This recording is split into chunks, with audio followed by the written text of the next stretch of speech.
Bismillahirrahmanirrahim. Assalamualaikum warahmatullahi wabarakatuh. Perkenalkan, kami dari kelompok 7 Prodi Pendidikan Agama Islam PAI 7. Di sini kami akan menyampaikan materi tentang model pengembangan UIN sebagai proyek integrasi sains dan Islam yang akan dibantu oleh dua rekan saya yang bernama Seki Veronica dan Marwan Ali. Dan yang terhormat Bapak dosen pengampu Bapak Rohmadi MPD. Baiklah, langsung saja kita masuk ke materi. Materi yang pertama yang akan dibacakan oleh saudari Seki Veronica. Dan yang dilanjutkan oleh materi yang kedua dibacakan oleh saudara Marwan Ali. Dan materi yang ketiga dibacakan oleh saya sendiri, Muhammad Rafli. Baiklah, untuk materi yang pertama, kepada saudari Veronica, Seki Veronica, kami persilakan. Assalamualaikum warahmatullahi wabarakatuh. Baiklah, saya Seki Veronica dengan NIM 2030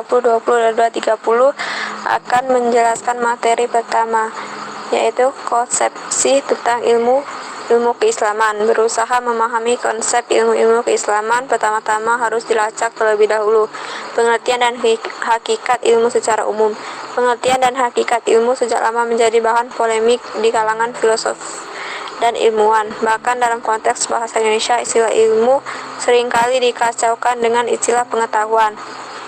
Adapun tiga karakteristiknya, yaitu rasional, empiris, dan sistematis. Satu pengertian yang hampir sama diberikan oleh Amsal Baxtiar yang menyatakan bahwa ilmu merupakan pengetahuan yang klasifikasi, tersistem, dan terukur serta dapat diberikan kebenaran secara empiris.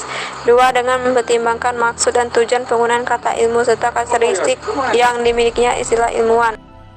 Semua informasi yang dapat dipersepsi, dicari, dipelajari masuk ke dalam kategori pengetahuan. Namun demikian, kebanyakan filosof membuat setidaknya tiga kriteria yang harus dipenuhi oleh pengetahuan itu beralasan benar dan dapat dipercaya. Dengan kriteria tersebut, tidak semua informasi dapat dikategorikan sebagai pengetahuan. Hanya informasi yang memiliki alasan dapat dipercaya dan memiliki kebenaran yang dipandang sebagai pengetahuan. Namun demikian, karena sifat pengetahuan yang memiliki cakupan luas, maka definisi pengetahuan yang lebih tepat adalah keseluruhan yang dipersepsi, dikemukakan, dan dipelajari oleh manusia sebagaimana definisi yang dikemukakan oleh Arthur Heisenberg di atas. Hakikat ilmu keislaman terhadap pertanyaan tersebut. Di atas para pemikiran berbeda pandangan, namun yang perlu dipertegas, ilmu keislaman dalam rencana akademik memiliki padanan kata Islamic Sciences. Satu, ilmu keislaman sebagaimana Islamic Sciences setidaknya dimaknai dalam dua perspektif, yakni perspektif tradis atau kesejarahan dan perspektif filosofis. Dalam perspektif pertama berdiri para pemikir dan akademikus barat dan sebagian kecil pemikir muslim yang memaknai ilmu keislaman sebagai ilmu yang berkembang dalam tradisi umat Islam. Pandangan yang mereduksi ilmu keislaman hanya terbatas pada ilmu keagamaan sebagaimana yang kita kenal. Dewasa ini juga dimiliki oleh sebagian pemikir muslim. Muhammad Muhsin Khan misalnya selalu menerjemahkan kata Arab ilim sebagai ilmu keagamaan. Keyakinan sains Islam bahwa ia tidak bebas nilai memang bertentangan dengan keyakinan Barat yang secara tegas menyatakan bahwa sains bebas nilai. Baiklah, saya Marwan Ali dengan NIM 2030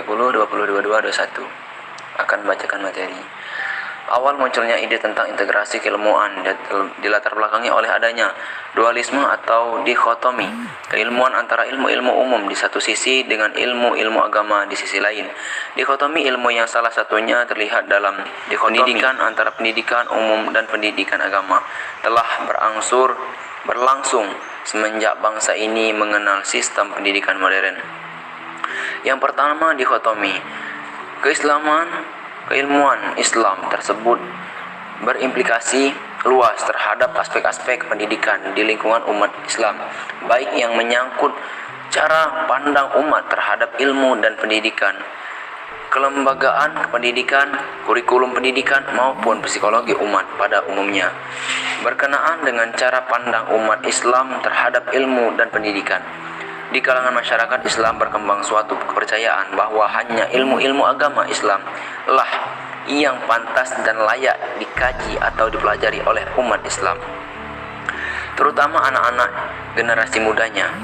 Sementara ilmu-ilmu sekuler dipandang sebagai suatu bukan bagian dari ilmu-ilmu yang layak dipatut dipelajari. Cara pandang dengan menggunakan perspektif oposisi benar terhadap ilmu secara ontologis ini kemudian berimplikasi juga terhadap cara pandang sebagai umat Islam terhadap pendidikan. Sebagian umat Islam hanya memandang lembaga-lembaga pendidikan yang berlabel Islam yang akan mampu mengantarkan anak-anak dan generasi mudanya mencapai cita menjadi muslim yang sejati demi mencapai kebahagiaan di dunia dan di akhirat. Sementara itu lembaga-lembaga pendidikan dalam tanda kutip umum dipandang sebagai lembaga pendidikan sekuler yang tidak kondusif mengantarkan anak-anak dan generasi muda Islam menjadi muslim sejati yang diidolakan orang tua. Kontras dengan cara pandang di atas adalah pandangan yang juga memiliki oleh sebagian umat Islam. Mereka lebih cenderung memilih lembaga-lembaga pendidikan umum dengan pertimbangan jaminan mutu serta jaminan pekerjaan yang bakal diperoleh setelah lulus. Bagi mereka ini, lembaga pendidikan yang berlabel Islam cenderung dipandang sebagai tradisional, ketinggalan zaman, dan oleh karena itu mutu dan kesempatan kerja setelah lulus tidak terjamin. Model integrasi keilmuan berbasis fikih. Model ini digagas oleh almarhum Ismail Raji Al-Faqih pada tahun 1982. Ia menulis sebuah buku berjudul Islamization of Knowledge, General Perspectives and Work. Plan diterbitkan oleh International Institute of Islamic Thought, Washington, menjadikan Al-Faruqi sebagai penggagas model integrasi ilmuwan berbasis fikih memang tidak mudah, lebih-lebih karena ia termasuk pemikir muslim pertama yang mencetuskan gagasan perlunya islamisasi ilmu pengetahuan. Masalahnya, pemikiran integrasi keilmuan Islam Al-Faruqi tidak berakar pada tradisi sains Islam yang pernah dikembangkan oleh Al-Biruni, Ibnu Sina, Al-Farabi, dan melainkan berangkat dari pemikiran ulama fikih dalam menjadikan Al-Quran dan As-Sunnah sebagai puncak kebenaran. Ya baiklah, bismillahirrahmanirrahim. Perkenalkan, nama saya M. Rafli, NIM 2030202246. Dari faktor-faktor yang mendorong munculnya gagasan integrasi keilmuan tersebut, secara umum, model integrasi keilmuan dapat dikelompokkan ke dalam model-model berikut. Yang pertama, itu model IVIAS, model integrasi keilmuan IVIAS. Munculnya pertama kali sebuah seminar tentang Knowledge and Values yang diselenggarakan di Stockholm, yang mempelajari tentang kajian tentang hubungan agama dan sains dalam tradisi akademi barat telah berlangsung cukup lama. Tetapi kajian tentang ini mulai serius dilakukan kurang lebih dalam 1 dekade terakhir. Kedua, model Akademi Sains Islam Malaysia atau ASASI. Muncul pertama kali ASASI pada Mei 1977 dan merupakan suatu usaha yang penting dalam kegiatan integrasi keilmuan Islam di Malaysia, karena untuk pertamanya para ilmuwan muslim di Malaysia bergabung untuk antara lain menghidupkan tradisi keilmuan yang berdasarkan pada ajaran Islam. Tradisi keilmuan yang dikembangkan melalui model ASASI ini pandangan bahwa ilmu tidak terpisah dari prinsip lainnya. Yang ketiga, model Islam Worldview. Model ini berangkat dari pandangan bahwa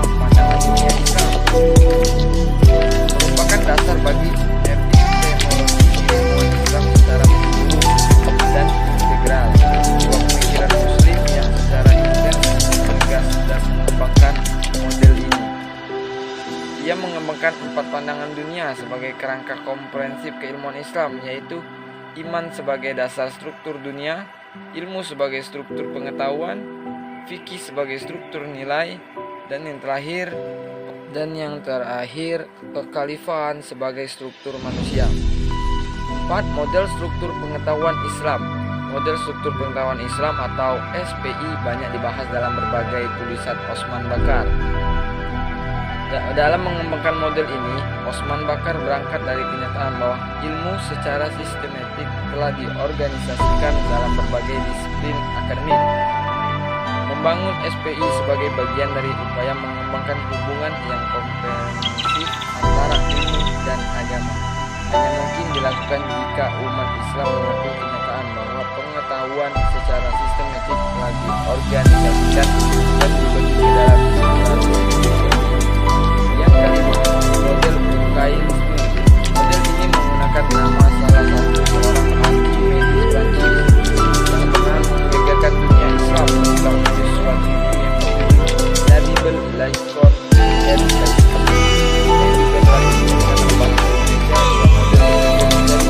kesesuaian lantaran perempuan tidak dapat dijamin jika akan mengalami perubahan di masa depan.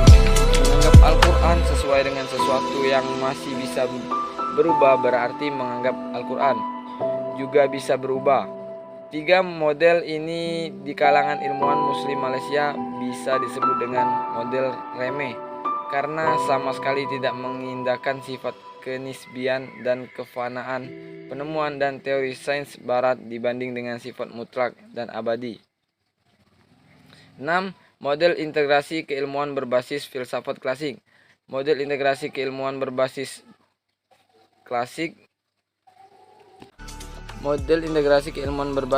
filsafat klasik berusaha menggali warisan filsafat Islam klasik.